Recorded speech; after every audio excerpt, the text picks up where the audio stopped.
Se imagine na seguinte situação.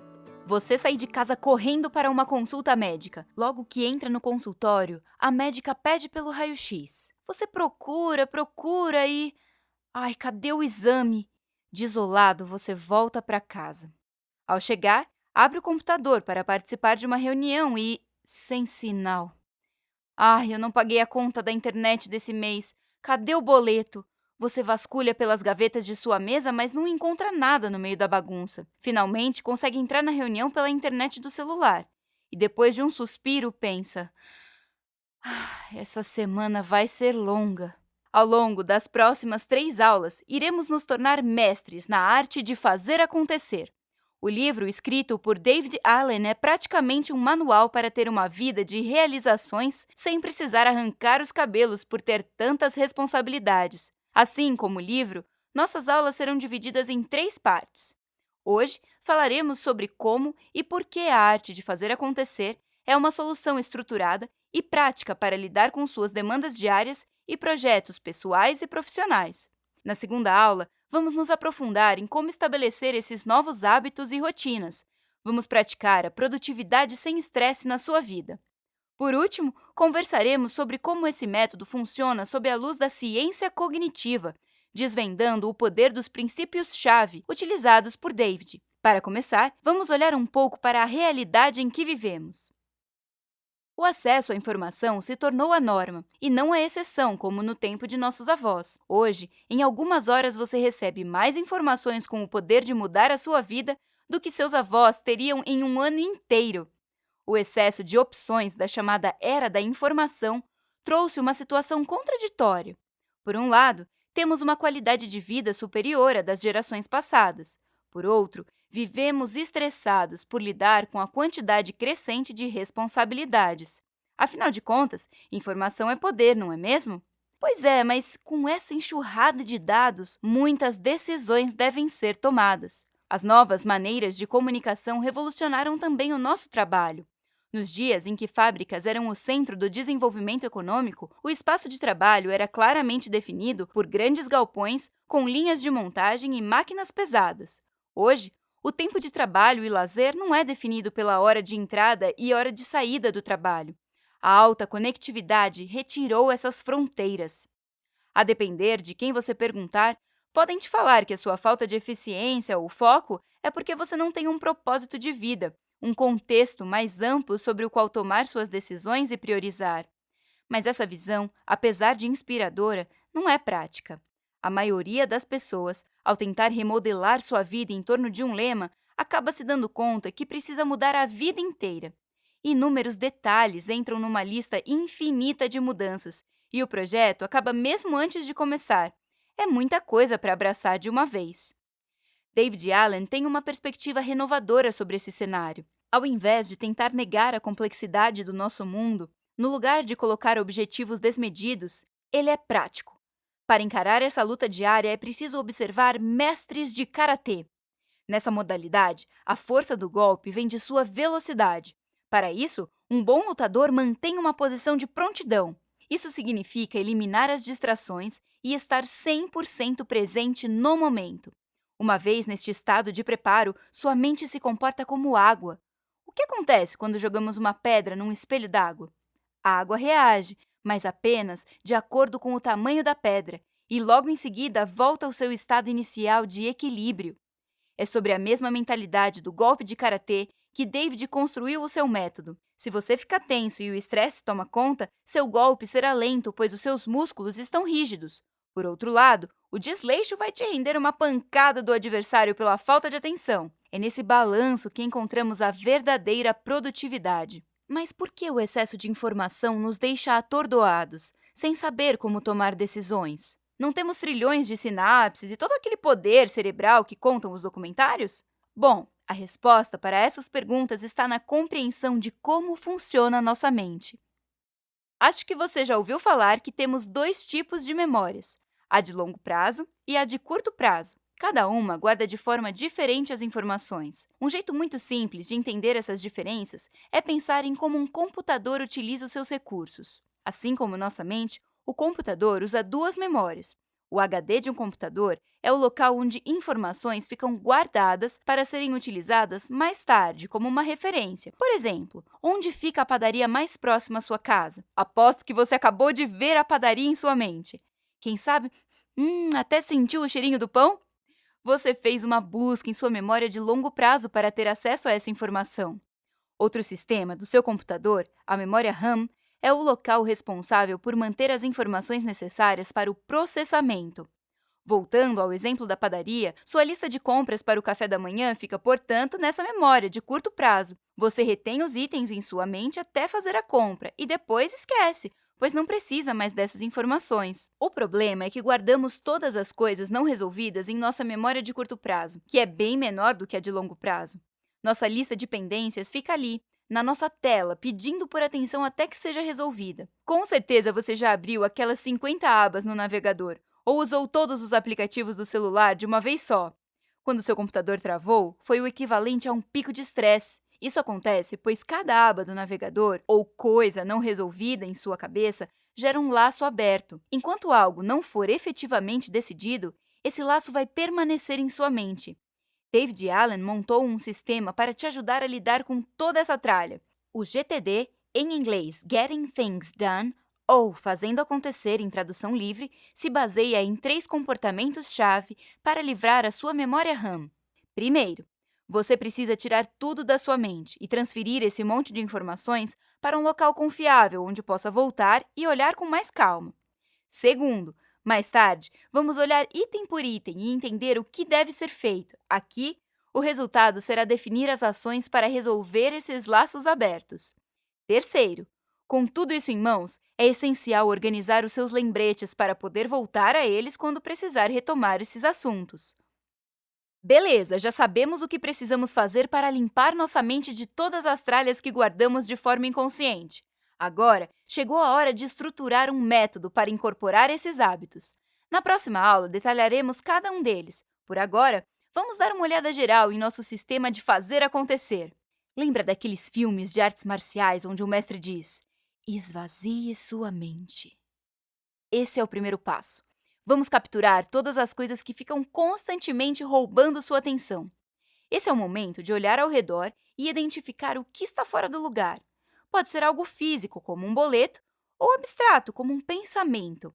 Vamos colocar tudo em uma caixa de entrada. Essa caixa pode ser, por exemplo, um escaninho ou uma gaveta. Esse é o primeiro item necessário para o nosso sistema funcionar. Assim, tudo que você capturar ficará em um local que centraliza essa atividade. Mas você não deve apenas encher essa caixa de novos itens. Também precisa limpá-la. Ou seja, retirar um por um e definir o que fazer com cada item. Esse é o hábito de esclarecer. Vamos fazer 4 perguntas-chave para nos ajudar a esclarecer cada item da nossa caixa de entrada.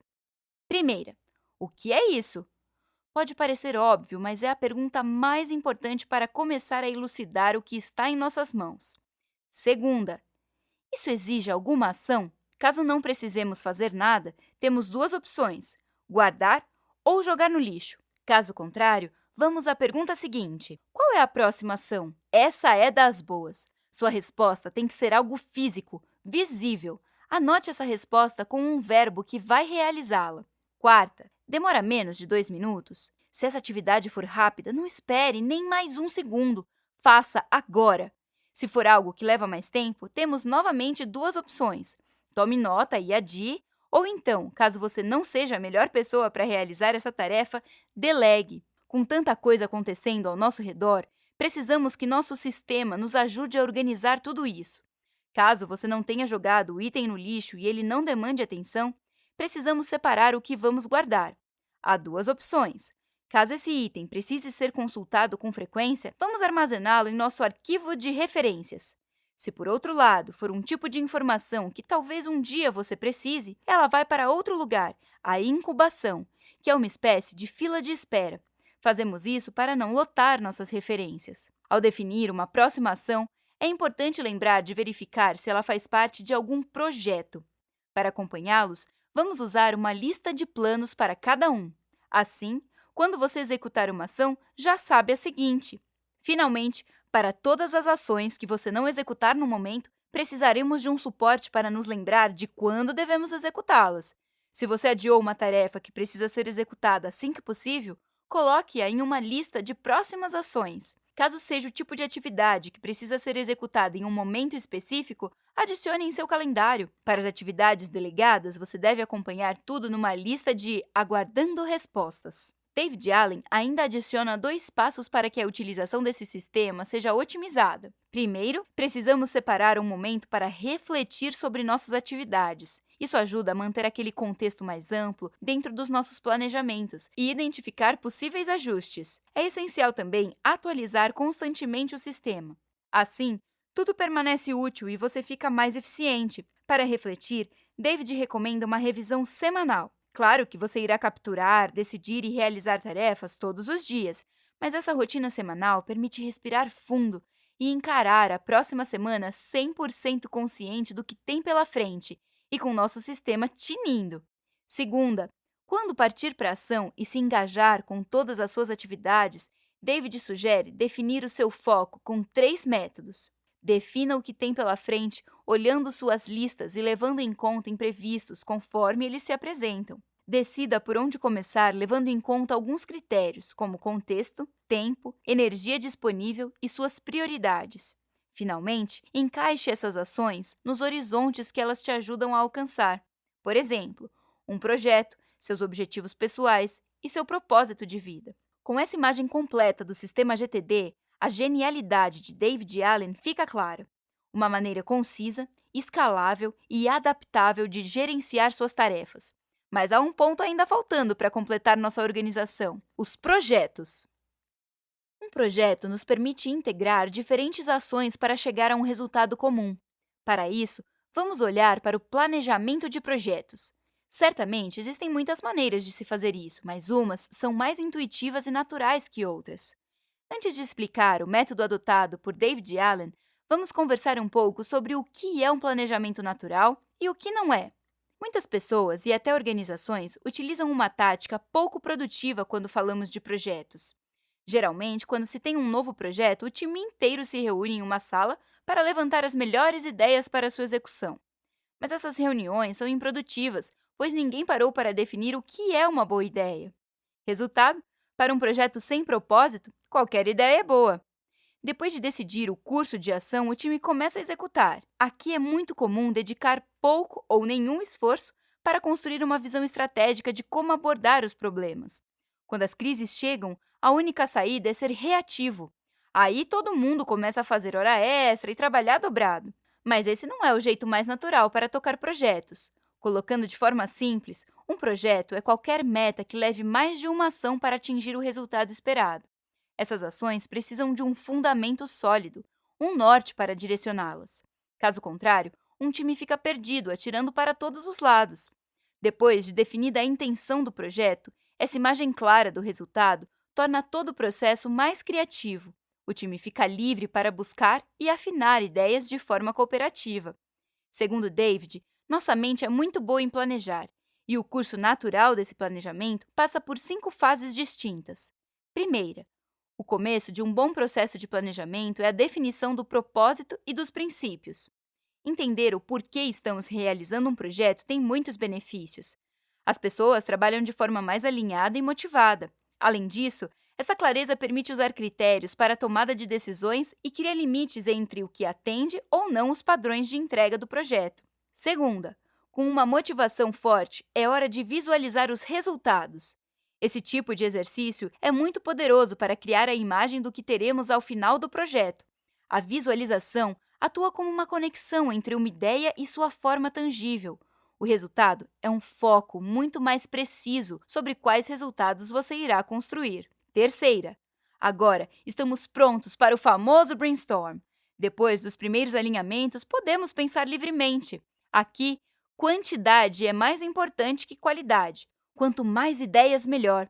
Essa atividade revela um número grande de questões que não foram levantadas na concepção inicial de um projeto. Para acessar esse poder do pensamento coletivo, não julgue nem critique as ideias. Quarta, depois do turbilhão de pensamentos ter acabado, vamos organizar tudo isso. Reunindo o que foi levantado, classifique e aprofunde cada detalhe. Depois de ter separado, priorize e identifique as dependências entre os assuntos levantados. Quinta, finalmente chegamos à lista de planos de projeto que comentamos no fluxo de esclarecimento, ou seja, a lista de próximas ações para o projeto em questão. Vou reforçar novamente que essa lista precisa conter ações físicas. Como estamos falando de um projeto, cada ação precisa ser identificada com a pessoa responsável por sua execução. Quem é a pessoa certa, pensando no contexto do projeto, para realizar isso? A maioria dos projetos na sua vida pode ser resolvido com uma simples lista de tarefas. Quão detalhada essa lista precisa ser? Bom, o suficiente para tirar esse projeto da sua cabeça. E aí? Você acha que com a arte de fazer acontecer você seria mais produtivo e ao mesmo tempo teria uma semana mais calma?